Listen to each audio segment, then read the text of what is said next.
My name is Prachi, welcome to selection meet. और guys I hope आपकी preparation अच्छी चल रही होगी सुपर टेट को लेके, जिसका नोटिफिकेशन हम लोग एक्सपेक्ट कर रहे हैं कि हमें देखने को मिल सकता है आने वाले 1 या 2 मंथ्स में। सो गाइस आपका हमारे चैनल पर वेलकम है, और अगर आप चैनल पर नए हैं तो सबसे पहले तो सब्सक्राइब कर लें और बेल आइकन को प्रेस कर लें, और एक बार चैनल पर ज़रूर विजिट करें। यहाँ पे जो वीडियोस दी हुई हैं वो कितनी कंटेंट स्पेसिफिक है, आप वहाँ वीडियोस को देखकर ज़रूर समझ जाएंगे। तो अगर आपको अच्छा कंटेंट चाहिए, कम टाइम में चाहिए, तो आप बिल्कुल सही जगह पर हैं। आप चैनल को सब्सक्राइब कर लें और वीडियोस को विजिट कर लें, जो कि आपके लिए बहुत यूज़फुल होंगी। आज का हमारा लेक्चर नंबर है 13। इससे पहले 12 लेक्चर्स हमारे आ चुके हैं, जिसमें सुपर टेट के हमने डिफरेंट सब्जेक्ट्स को डिस्कस किया है, जिसमें जो भी 14 सब्जेक्ट्स हैं उनमें अभी तक हमने सिर्फ संस्कृत नहीं करा पाया है। यहाँ पर हम बाकी जितने सब्जेक्ट्स हैं सबकी वीडियो चैनल पर अवेलेबल है, आप देख सकते हैं। आज हम डिस्कस करेंगे जीके के इम्पोर्टेंट क्वेश्चंस को, और जिसका पार्ट नंबर होगा 2। यहाँ पर आपको हर लेवल के क्वेश्चन मिलेंगे, सिर्फ इजी नहीं मिलेंगे, मॉडरेट और मॉडरेट टू हार्ड भी आपको क्वेश्चंस देखने को मिलेंगे। इसीलिए हमने यहाँ पर मेंशन किया है 0 to एडवांस लेवल। तो यहाँ पर आपको हर लेवल के क्वेश्चन देखने को मिलेंगे। तो आइए अब आज का वीडियो हम स्टार्ट करते हैं पहले क्वेश्चन के साथ। सो फर्स्ट क्वेश्चन आज हमारे पास है, भारत में हरित क्रांति से जुड़े वैज्ञानिक का नाम क्या है। भारत में जो हरित क्रांति है, ग्रीन रेवोल्यूशन जिसको कहा जाता है, उससे जुड़े आपको क्या नाम बताना है, वैज्ञानिक का नाम यहाँ पर बताना है। 4 ऑप्शन आपके पास है और आपको सही आंसर मार्क करना है। तो जल्दी से अपना सही आंसर मार्क कीजिए, फिर हम इसका राइट आंसर यहाँ पर चेक करेंगे कि क्या होगा। तो यहाँ पर इसका राइट आंसर हम देख लेते हैं कि क्या होगा। ऑप्शन नंबर ए, यानी कि डॉक्टर MS स्वामीनाथन। इनका नाम आपने डेफिनेटली सुना होगा, ठीक है। MS स्वामीनाथन कौन है, कि भारत की हरित क्रांति से जुड़े हुए वैज्ञानिक हैं। और यहाँ पर एक बात आप मेंशन की लीजिए कि इंडियन है, यानी कि भारतीय हैं। अगर विश्व में पूछा जाता है तो उनका नाम आता है नॉर्मन बोरलॉग, तो वो अलग हो जाता है इनसे। लेकिन यहाँ पर भारत में आपसे पूछा है तो उसका आंसर क्या हो जाएगा, doctor MS Swaminathan. Option number A आपका क्या होगा, राइट आंसर होगा। सेकंड क्वेश्चन पर मूव करते हैं। सेकंड क्वेश्चन कहता है, शिव समुद्रम जल प्रपात, यानी कि शिव समुद्र वाटरफॉल जो है वो किस नदी पर बना हुआ है। शिव समुद्रम वाटरफॉल, या जिसको हम जल प्रपात कहते हैं, कि कौन सी रिवर पर बना हुआ है। तापी पर, शरावती पर, नर्मदा पर, या फिर कावेरी पर। 4 ऑप्शन आपके पास है, सही आंसर आप मार्क कीजिए और फिर हम इसका राइट आंसर चेक करेंगे। शिव समुद्रम जलप्रपात कौन सी नदी पर है। तो यहाँ पर राइट आंसर होगा हमारा ऑप्शन नंबर डी, यानी कि कावेरी। कावेरी रिवर पर है शिव समुद्रम जलप्रपात। ये आपको याद रखना है, बहुत बार ये एग्जाम में क्वेश्चन पूछा गया है। ऑलराइट, सो नेक्स्ट क्वेश्चन देख लेते हैं हमारा क्या होगा आज का। नेक्स्ट है, भारत पाक बगलिहार परियोजना किस नदी पर स्थित है। इंडो पाक बगलिहार एक परियोजना है, एक प्रोजेक्ट है, इंडो पाक बगलिहार प्रोजेक्ट। तो आपसे ये पूछा है, ये प्रोजेक्ट कौन सी रिवर पर है, सतलज पर है, झेलम पर है, व्यास पर है, या फिर चिनाब पर है। ठीक है, ये भी इंपॉर्टेंट क्वेश्चन है, एग्जाम में पूछा गया है, तो इसका राइट आंसर आपको मार्क करना है। अगर आपको आता है तो you have to mark the right answer. Bharat Pak Baglihar project कौन सी रिवर पर है। तो ये इसका आंसर हम देख लेते हैं क्या होगा। ऑप्शन नंबर डी होगा, यानी कि चेनाब रिवर पर। भारत पाक बगलिहार प्रोजेक्ट कौन सी रिवर पर है, तो चेनाब रिवर पर है। ऑप्शन नंबर डी यहाँ पर क्या हो जाएगा, करेक्ट आंसर। चलिए नेक्स्ट पर मूव करते हैं। नेक्स्ट क्वेश्चन आपसे पूछा है कि भारत में नगरीकरण से क्या हो सकता है। मतलब यहाँ पर 4 ऑप्शन है, तो नगरीकरण जब होगा तो उससे क्या होगा। 4 ऑप्शन है, पहले में कहता है कि जन्म दर और मृत्यु दर दोनों घटी हैं। नगरीकरण से क्या हुआ है, जन्म दर और मृत्यु दर दोनों कम हुई है। या फिर केवल जन्म दर कम हुई है, मृत्यु दर कम नहीं हुई है। या फिर जन्म दर और मृत्यु दर दोनों बढ़ी है। या फिर जन्म दर और मृत्यु दर पर कोई प्रभाव नहीं पड़ा है, कोई इफेक्ट नहीं पड़ा है। 4 ऑप्शन आपके पास है, सही आंसर मार्क कीजिए। सो यहाँ पर चलिए राइट आंसर देख लेते हैं। तो राइट आंसर होगा ऑप्शन नंबर ए, यानी कि भारत में नगरीकरण से, सिविलाइजेशन से जन्म दर और मृत्यु दर दोनों घटी है। दोनों क्या हुई है, डिक्रीज हुई है, कम हुई है। जन्म दर और मृत्यु दर दोनों क्या हुई है, कम हुई है। किससे, नगरीकरण से। तो ये आपको ध्यान रखना है। चलिए नेक्स्ट क्वेश्चन की बात कर लेते हैं। नेक्स्ट कहता है कि किस प्रकार की मिट्टी में कार्बनिक पदार्थ की अधिकता होती है। कार्बनिक पदार्थ यानी कि जिनमें कार्बन प्रेजेंट होता है, तो वो कौन सी मिट्टी है इनमें से जिसमें कार्बन सबसे ज्यादा प्रेजेंट होता है। कार्बन का एक कोई पदार्थ है वो सबसे ज्यादा होता है। पिट पिट हो सकती है, काली मिट्टी, लेटेराइट या फिर लाल। यहाँ पर आपको बताना है, चार ऑप्शन है कि इसमें कार्बनिक पदार्थ की अधिकता होती है। तो यहाँ पर राइट आंसर देख लेते हैं, होगा ऑप्शन नंबर बी, यानी जो ब्लैक सॉइल होती है, काली मिट्टी, उसमें कार्बनिक पदार्थ की सबसे ज्यादा मात्रा होती है, ये आपको ध्यान रखना है। चलिए अब नेक्स्ट क्वेश्चन पर मूव करते हैं। नेक्स्ट क्वेश्चन है जनजाति से रिलेटेड। कुकी जनजाति के लोग कहाँ पर रहते हैं। यहाँ पर आपसे पूछा है स्टेट, कि कुकी जनजाति कौन से स्टेट में मिलती है। मणिपुर में, नागालैंड में, अरुणाचल प्रदेश में या फिर मिजोरम में। कुकी जनजाति के बारे में आपसे पूछा है। अब चार ऑप्शन है आपके पास, you have to mark the right answer.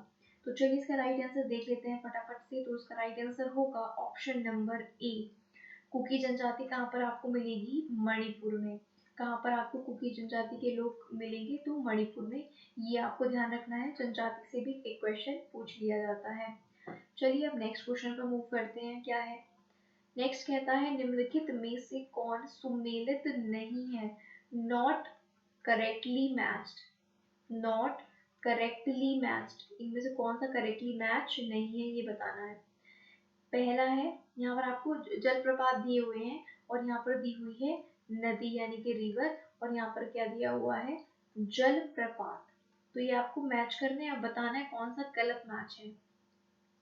सो पहले में शिव समुद्रम प्रपात कावेरी रिवर पर, ही तो हमने भी पढ़ा है, तो बिल्कुल सही है। दूसरा है धुआंधार जलप्रपात, ये नर्मदा पर है, ये आपको बताना है। सहस्त्रधारा जलप्रपात बाल्दी नदी पर है, ये बताना है। करसोप्पा प्रपात, ये जिसको जोग जलप्रपात भी कहते हैं, ये कावेरी पर है, ये बताना है। यानी कि इनमें से कौन सा गलत नदी पर मैच किया हुआ लिखा है, वो आपको राइट आंसर बताना है। तो चलिए हम इसका राइट आंसर देख लेते हैं। तो डी ऑप्शन इसका क्या होगा, राइट आंसर होगा, यानी कि गलत मैच है। ठीक है, तो यहाँ पर शिव समुद्रम कावेरी पर है, धुआंधार जलप्रपात नर्मदा पर है, सहस्त्रधारा प्रपात बाल्दी रिवर पर है, और यहाँ पर जो फोर्थ है ये कावेरी पर नहीं है। डी ऑप्शन आपका क्या होगा, रॉन्ग हो जाएगा। चलिए नेक्स्ट क्वेश्चन देख लेते हैं। खेतड़ी किसके लिए प्रसिद्ध है। तो खेतड़ी एक नाम है, ठीक है। तो ये जो है किसके लिए प्रसिद्ध है, क्या ये सोने के लिए प्रसिद्ध है, तांबे के लिए, एल्यूमिनियम के लिए, या फिर उर्वरक के लिए। ठीक है, जो कीटनाशक होते हैं, उर्वरक होते हैं, उनके लिए प्रसिद्ध है खेतड़ी। आपसे पूछा है ये किसके लिए प्रसिद्ध है। तो राइट आंसर हम ना देख लेते हैं कि यहाँ पर क्या होगा। तो ऑप्शन नंबर बी राइट होगा, तांबर, तांबा यानी कि कॉपर, कॉपर के लिए प्रसिद्ध है खेतड़ी। तो इसका आप नाम याद रखेंगे, ऑप्शन नंबर बी क्या हो जाएगा, राइट आंसर हो जाएगा। चलिए अगला क्वेश्चन देखते हैं क्या पूछा है। अगला कहता है पंचायत समिति के सदस्य के बारे में क्या यहाँ पर सही है, आपको बताना है। पंचायत समिति के सदस्य के बारे में आपसे पूछा है और चार ऑप्शन आपको दिए हुए हैं। चारों को पढ़कर आप एनालाइज कीजिए और अपना राइट आंसर यहाँ पर मार्क कीजिए कि पंचायत समिति के सदस्य के बारे में कौन सा ऑप्शन करेक्ट होगा। पहला कहता है खंड विकास अधिकारी द्वारा मनोनीत किया जाता है। दूसरा है जिला पंचायत सदस्य द्वारा मनोनीत किया जाता है। तीसरा है प्रत्यक्ष रूप से जनता के द्वारा निर्वाचित होता है, या फिर ग्राम पंचायत की सदस्यों द्वारा अप्रत्यक्ष रूप से निर्वाचित होता है पंचायत समिति का सदस्य। तो यहाँ पर चार ऑप्शन है, देख लेते हैं राइट आंसर क्या होगा। तो आप जैसे कि इस बात से अवेयर भी होंगे कि जो पंचायत समिति के सदस्य हैं वो जनता के द्वारा प्रत्यक्ष रूप से निर्वाचित किए जाते हैं। C option is the correct answer. Next पर चलते हैं। नेक्स्ट कहता है इनमें से कौन सा कर यानी कि टैक्स भारत सरकार द्वारा नहीं लगाया जाता है। गवर्नमेंट ऑफ इंडिया के द्वारा इनमें से कौन सा टैक्स नहीं लगाया जाता है। सेवा कर यानी कि सर्विस टैक्स, सेवा कर यानी कि सर्विस टैक्स, शिक्षा कर, एजुकेशन टैक्स, सीमा कर, ठीक है, और एक होता है मार्ग कर यानी कि टोल टैक्स। इनमें से कौन सा गवर्नमेंट ऑफ इंडिया नहीं इम्पोज करता है, ये आपको बताना है। चार ऑप्शन आपके पास है, you have to mark the correct answer.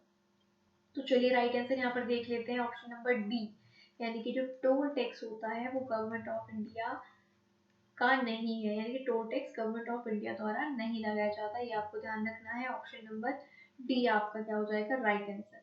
चलिए नेक्स्ट क्वेश्चन पर बात करते हैं। नेक्स्ट कहता है आनुपातिक प्रतिनिधित्व की व्यवस्था निर्वाचन क्रिया प्रणाली के रूप में सुनिश्चित कौन करता है? ठीक है, आनुपातिक प्रतिनिधित्व की व्यवस्था निर्वाचन क्रिया प्रणाली के रूप में सुनिश्चित करती है। किस तरह से ये सुनिश्चित किया जाता है?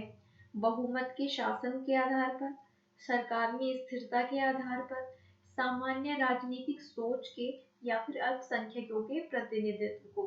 ठीक है, ये किसको सुनिश्चित करता है? आनुपातिक प्रतिनिधित्व की व्यवस्था निर्वाचन क्रिया प्रणाली के रूप में क्या सुनिश्चित करती है, आपको ये बताना है। तो चलिए राइट आंसर यहाँ पर हम देख लेते हैं कि क्या होगा। ऑप्शन नंबर डी आपका यहाँ पर क्या होगा राइट आंसर होगा, यानी कि अल्पसंख्यकों के प्रतिनिधित्व को ये क्या करती है? सुनिश्चित करती है। आनुपातिक प्रतिनिधित्व की जो व्यवस्था है निर्वाचन क्रिया प्रणाली में अल्पसंख्यकों के प्रतिनिधित्व को यहाँ पर सुनिश्चित करती है। चलिए नेक्स्ट क्वेश्चन पे बात करते हैं। नेक्स्ट क्वेश्चन क्या कहता है? उदारीकरण, लिबरलाइजेशन, निजीकरण, प्राइवेटाइजेशन और भूमंडलीयकरण। ठीक है, इसकी जो नई आर्थिक नीति घोषित की गई, तो ये कब घोषित की गई थी? तो प्रधानमंत्री कौन थे? Who was the prime minister? ठीक है, जब इस नीति को घोषित किया गया, उदारीकरण, निजीकरण और भूमंडलीयकरण की नई आर्थिक नीति घोषित जब की गई तब प्रधानमंत्री कौन थे? आपसे पूछा है। राजीव गांधी, विश्व प्रताप सिंह, नरसिम्हा राव या फिर अटल बिहारी वाजपेयी। चार ऑप्शन आपके पास है और राइट आंसर आपको मार्क करना है। तो राइट आंसर इसका देख लेते हैं क्या होगा। तो राइट आंसर होगा इसका ऑप्शन नंबर सी, यानी कि पीवी नरसिम्हा राव उस टाइम कौन थे? प्राइम मिनिस्टर थे जब इस उदारीकरण, निजीकरण, भूमंडलीकरण की नई आर्थिक नीति घोषित की गई। तो सी यहाँ पर आपका क्या हो जाएगा राइट आंसर, नरसिम्हा राव तब कौन थे? प्राइम मिनिस्टर थे। ठीक है, चलिए नेक्स्ट पर मूव करते हैं। नेक्स्ट कहता है हमारे संविधान के किस भाग में 3 सोपानों में पंचायतें बनाने की परिकल्पना की गई है, यानी कि पंचायत को त्रिस्तरीय माना गया है। तो कौन से भाग में, कौन से पार्ट में संविधान के यानी कि कॉन्स्टिट्यूशन के पंचायत बनाने की परिकल्पना की गई है? भाग 9, भाग 10, भाग 11 या भाग 12? बहुत बार ये क्वेश्चन एग्जाम में पूछा गया है, रिपीटेडली कई बार। तो इसका आंसर आई होप आपको पता होगा, नहीं पता है तो आज आप इसको अच्छे से लर्न कर लेना। कौन से भाग में 3 सोपानों के पंचायत बनाने की परिकल्पना की गई है? तो राइट आंसर देख लेते हैं। राइट आंसर होगा ऑप्शन नंबर ए, यानी कि पंचायत के बारे में, पंचायत त्रिस्तरीय होगी, भाग 9 में आपको संविधान की देखने को मिलता है। ऑप्शन ए यहाँ पर आपका क्या हो जाएगा राइट आंसर हो जाएगा। आई होप ये क्वेश्चन आपको क्लियर होगा। चलिए नेक्स्ट पर मूव करते हैं। सदाकत आश्रम ये किस राजनेता से संबंधित है? सदाकत आश्रम किस पॉलिटिशियन से या किस राजनेता से संबंधित है? जवाहरलाल नेहरू, डॉक्टर राजेंद्र प्रसाद, महात्मा गांधी या फिर सुभाष चंद्र बोस? चार ऑप्शन है आपके पास और आपको बताना है कि सदाकत आश्रम किससे संबंधित है, किस नेता से रिलेटेड है सदाकत आश्रम। तो चलिए राइट आंसर इसका हम देख लेते हैं फटाफट से। तो इसका राइट आंसर होगा ऑप्शन नंबर बी, यानी कि डॉक्टर राजेंद्र प्रसाद, जो कि हमारे फर्स्ट क्या थे? प्रेसिडेंट भी थे। ठीक है, हमारे फर्स्ट प्रेसिडेंट भी कौन थे? डॉक्टर राजेंद्र प्रसाद थे। तो सदाकत आश्रम से कौन संबंधित है? डॉक्टर राजेंद्र प्रसाद। तो ये आपको ध्यान रखना है, ऑप्शन बी यहाँ पर क्या हो जाएगा करेक्ट आंसर हो जाएगा। नेक्स्ट क्वेश्चन कहता है नचारी राग या फिर लगनी राग का सृजन किसने किया? ठीक है, ये भी पेपर वाले क्वेश्चन है जो पेपर में पूछे गए हैं प्रीवियस ईयर में। नचारी राग या फिर लगनी राग, नचारी राग और लगनी राग का सृजन किसने किया? रजा शाह ने, कवि विद्यापति ने, बुकानन ने या फिर इनमें से किसी ने नहीं। चार ऑप्शन है आपके पास और आपको राइट आंसर मार्क करना है। आई होप ये क्वेश्चन शायद आपने शायद ही कहीं देखा हो, तो इसका आंसर हम देख लेते हैं। इसका आंसर हो जाएगा कवि Vidyapati. Option number B correct हो जाएगा, यानी कि कवि विद्यापति ने सृजन किया है नचारी राग का और लगनी राग का। ये ध्यान रखिएगा, ठीक है। पीडीएफ आपको इसकी मिल जाएगी हमारे टेलीग्राम चैनल पर, डिस्क्रिप्शन में उसका लिंक है, तो वहाँ पर जाकर आप टेलीग्राम चैनल पे जाकर पीडीएफ इसकी ले सकते हैं, जिससे सब आप सभी क्वेश्चंस को रिवाइज कर सके, बिकॉज रिवीजन सबसे ज़्यादा इम्पोर्टेंट होता है।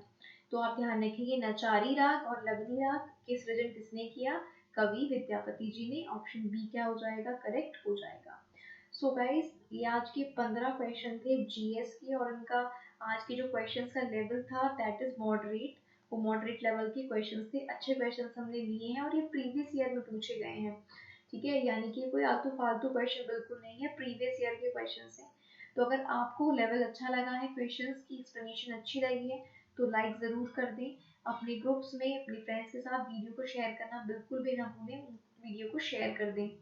चैनल को अभी तक आपने सब्सक्राइब नहीं किया है तो आप सब्सक्राइब कर दें और बेल आइकन को प्रेस कर लें ऐसी ही और वीडियोस को देखने के लिए। चैनल पर जितनी वीडियोस हैं सुपर टेट को लेकर अभी आ चुकी हैं, डिस्क्रिप्शन में उनकी प्लेलिस्ट भी आपको मिल जाएगी, और आप चैनल पर विजिट कर कर भी उन वीडियोस को देख सकते हैं। सो गाइज, ये आज का वीडियो था, आई होप अच्छा लगा होगा आपको। अपने फ्रेंड्स के साथ शेयर कर देना इसको देखने के बाद, and thank you for watching the video.